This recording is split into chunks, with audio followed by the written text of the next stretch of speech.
ना कोई हिंदू है, ना कोई ईसाई है, ना कोई सिख है, ना जाति है, ना धर्म है। इसकी नजर में सभी समान है। अर्थात जो संविधान का पालन करता है वो उसकी नजर में ना तो कोई हिंदू रहता है, ना कोई मुसलमान रहता है। उसकी नजर में सबसे पहले समानता का अधिकार रहता है, चाहे वो गरीब हो या अमीर हो।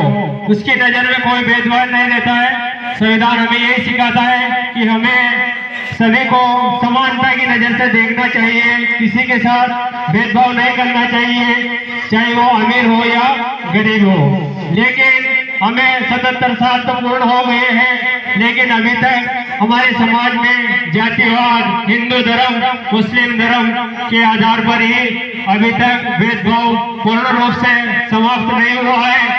इसके लिए हमें इसको जल्द से जल्द समाप्त करने की जरूरत है, तभी जाके हमारा और हमारी आने वाली पीढ़ी का, हमारे भारत देश का पूर्ण रूप से विकास हो पाएगा। इसलिए हमें सभी को समानता के साथ आगे बढ़ना है। और इसी के साथ मैं और तमाम वीर जवानों को श्रद्धांजलि देना चाहता हूँ, जिन्होंने अपने देश के स्वतंत्रता के लिए अपनी जान की बाजी लगा दी, तब जाके आज हम ये गणतंत्र दिवस मना पा रहे हैं।